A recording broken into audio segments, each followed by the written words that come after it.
জয় Hindu hi hello' নমস্কাৰ welcome to my YouTube channel Shankuraj 44 কি খবৰ আপোনালোকৰ নিশ্চয় ভাল আৰু ভাল হ'ব দিয়কচোন অহাকালিলৈ যিহেতু আপোনালোকে কামাণ্ডৰ এপইণ্টমেণ্ট ল'বলৈ আহি আছে গতিকে আপোনালোকৰ নিশ্চয় ভাল আৰু মোৰ ফালৰ পৰা বহু শুভেচ্ছা জ্ঞাপন কৰিলোঁ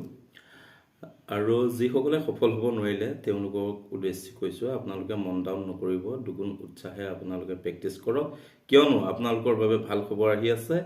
নতুনকৈ ফৰেষ্ট বেটেলিয়ন এটা খুলিব কালি CM ছাৰে ঘোষণা কৰিছে মোৰ নেক্সট ভিডিঅ'টোত মানে আপোনালোকে ইয়াৰ পিছতে আজিয়ে মই আপলোড কৰিম আপোনালোকে সেইটো ভিডিঅ'ত চাবলৈ পাৰিব আৰু আজি ভিডিঅ'টো বনোৱাৰ উদ্দেশ্য হ'ল সকলোৱে মোক কৈ আছিলে যে ট্ৰেইনিঙৰ বাবে কি কি নিব লাগিব সেই বিষয়ে অলপ জনাব লাগে গতিকে আপোনালোকক মই ট্ৰেইনিঙৰ বিষয়ে জনাবলৈ লৈছোঁ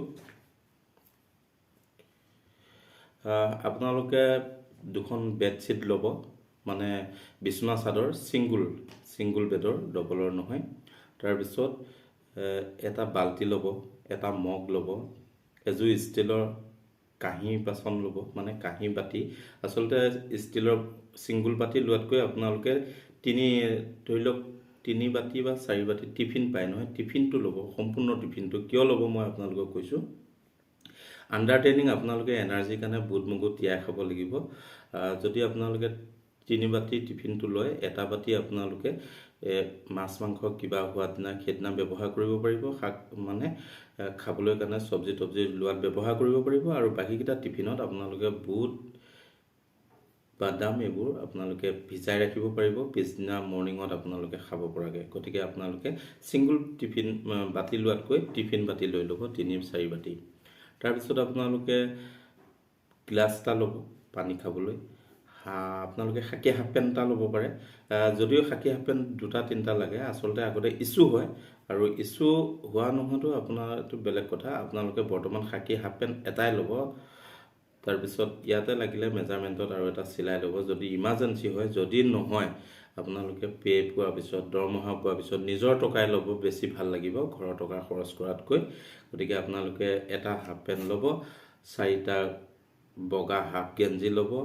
আণ্ডাৰৱেৰ ল'ব 4টা তাৰপিছত হাৱাই চেণ্ডেল এযোৰ ল'ব স্পৰ্টছ শ্বু এযোৰ ল'ব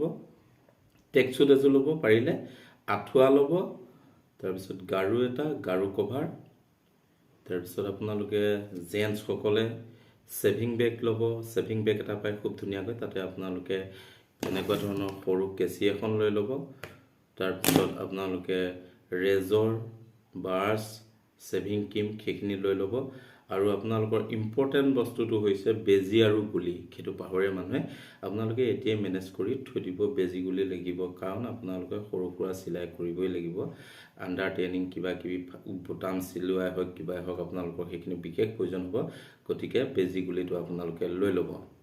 তাৰপিছত আপোনালোকৰ লাগিব এটা নেইল কাটাৰ আণ্ডাৰ ট্ৰেইনিং আপোনালোকে নেইল কাটাৰ যদি প্ৰত্যেকৰ থাকে আপোনালোকৰ সুবিধা হ'ব গতিকে বেছি দাম নলয় নেইল কাটাৰ এটা লগত ল'ব তাৰপিছত আপোনালোকে নিজৰ বেডিংটোৰ কাৰণে আপোনালোকে ব্লেংকেট ল'ব পাতলা ব্লেংকেট এটা ল'ব ব্লেংকেটটো পাৰিব আৰু শুব আপোনালোকে ঠাণ্ডাৰ কাৰণে এটা ব্লেংকেটতকৈ এটা আপোনালোকে যদি স্লিপিং বেগ লয় আপোনালোকৰ সুবিধা হ'ব গতিকে পৰাপক্ষত আপোনালোকে স্লিপিং বেগ এটা লৈ ল'ব এখন ব্লেংকেট ল'ব তলত পাৰিবলৈ বেড কভাৰটো থাকিলে গাৰু থাকিলে আঁঠুৱা হ'ল আপোনালোকৰ আৰু আপোনালোকে স্লিপিং বেগ এটা লৈ ল'ব ঠিক আছে চিভিল ড্ৰেছ দুযোৰমান লৈ ল'ব বৰ বেছি ল'ব নালাগে ইমান চিভিল ড্ৰেছ পিন্ধিবলৈ সময় নাপায় তথাপিও আপোনালোকৰ কেতিয়াবা চিভিল ড্ৰেছত কিবা কিবি প্ৰগ্ৰেম হ'ব তাৰপিছত আপোনালোকৰ মন্দিৰ পেড আছে মন্দিৰ পেডৰ দিনা চিভিল ড্ৰেছ হ'ব গতিকে চিভিল ড্ৰেছ লৈ ল'ব জোতা চিভিল স্পৰ্টছৰ যোৰ ল'বই তাৰপিছত ইম্পৰ্টেণ্ট বস্তু আছে আপোনালোকৰ বহী আৰু কলম বহী কলমটো লাগিব বিভিন্ন ধৰণৰ ল ক্লাছ হওক হাথিয়াৰ ক্লাছ হওক আপোনালোকে নোট কৰিব লাগিব গতিকে আপোনালোকে বহী কলমটো লৈ ল'ব টুথপেষ্টটো ল'ব ব্ৰাছটো ল'ব জানে বাকী আপোনালোকে ৰঙা পিটিচু এযোৰ কিনি ল'ব পাৰে আৰু এযোৰ বগা পিটিচু কিনি ল'ব পাৰে আচলতে আগতে ইছ্যু হয় বৰ্তমান হ'বনে নহয় গম পোৱা নাই মই ইয়াৰ আগৰ বেচটোলৈকে হৈছিলে ইছ্যু গতিকে আপোনালোকৰ হ'ব লাগে তথাপিও আপোনালোকে এক পেয়াৰ বগা পিটিচু ৰঙা পিটিচু লৈ ল'ব চক্স ল'ব দুযোৰ যদি আপোনালোকৰ ইছ্যু হয় তেতিয়াহ'লে পাই গ'ল, যদি ইছ্যু নহয় তেতিয়াহ'লে আৰু আপোনালোকে দুযোৰ চক্স লৈ ল'ব, মানে দৰমহা পোৱালৈকে। তাৰপিছত নিজৰ টকাই কিনি যেতিয়া আপোনালোকে ব্যৱহাৰ কৰিব বহুত ভাল লাগিব, আৰু ঘৰৰ টকাটো তেতিয়া আপোনালোকৰ ছেভ হৈ যাব, আৰু আপোনালোকে পকেট মানি 10,000 ৰুপিজ এটা লৈ আহিব, কাৰণ আপোনালোকৰ মেচ মানি দিব লাগিব আৰু সৰু সুৰা দুই এটা আপোনালোকৰ প্ৰয়োজন হ'ব। গতিকে আপোনালোকে 10,000 ৰুপিজ এটা হাতত ল'ব, হোল্ডল এটা ল'ব, যদি টাংক লয় টাংক ল'ব পাৰে, টাংকটো ল'লে আপোনালোকৰ সুবিধা হয়, আপোনালোকৰ ইম্পৰ্টেণ্ট বস্তু কিবা তলা মাৰি ৰাখিবলৈ সুবিধা হয়। এটা সৰু চাইজৰ টাংক, মজবুত টাংক এটা ল'ব, এটা হোল্ডল ল'ব, আৰু সৰু বেগ এটা ল'ব, হৈ যাব আপোনালোকৰ সিমানখিনি। আৰু মই যিখিনি বস্তু ক'লোঁ আপোনালোকে সেইখিনি লৈ গ'লে ট্ৰেইনিঙত আপোনালোকে সমস্যাৰ সন্মুখীন নহয়। এটা বাল্টি ল'লে আৰু এটা পানী খাবৰ কাৰণে আপোনালোকে দুটা বাল্টিং ইউজ কৰিব লাগিব। এটা বাল্টিত আপোনালোকে খোৱা পানীটো ঢাকি ৰাখিব লাগিব, আৰু এটা সৰু বাল্টি আপোনালোকে বাথৰুম যোৱা, গা ধোৱা সেইটো কামত ব্যৱহাৰ কৰিব লাগিব। গতিকে যিসকল ভাইটিয়ে মোক সুধি আছিলে কালিলৈকে যে কি কি নিব লাগিব সেইখিনি মই জনাই দিছোঁ। আকৌ আপোনালোকে শুনক, বিচনা চাদৰ 2খন ল'লে, তাৰপিছত আপোনালোকে ষ্টিল মগ বুলি নহয়, আপোনালোকে ষ্টিল মগটো ল'লে, গ্লাছটো নল'লেও হ'ব। মানুহৰ মানে আণ্ডাৰ ট্ৰেইনিং, আপুনি ইমান বস্তু ইউজ কৰি লাভ নাই। যদি ষ্টিলৰ মগটো লয় তেতিয়াহ'লে আপোনালোকে গ্লাছটো নল'লেও হ'ব। এটাই আপোনালোকে দুইটা কাম চলাবলৈ এডজাষ্ট কৰিব শিকিব লাগিব। গতিকে গম পালে কি কি লাগে। বিশেষ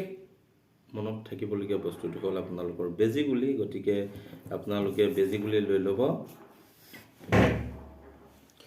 সেইটো দেখিছেনে, এনেকুৱা বেজী গুলি এটা আপোনালোকক লাগিব দেই, কাৰণ আপোনালোকৰ বিভিন্ন বুটাম হওক, এইবোৰ বুটাম হওক কিবা হওক, তাতে আপোনাক কোনে চিলাই দিব, গতিকে নিজেই চিলাব লাগিব। গতিকে আপোনালোকে পাহৰিবলগীয়া বস্তু হ'লে বেজী গুলিটো আপোনালোকক দেখাই দিলোঁ। এইটো আপোনালোকে আগতীয়াকৈ মেনেজ কৰি ৰাখিব, নহ'লে সময়ত পাহৰিব। বৰ বেছিকৈ নকওঁ, আৰু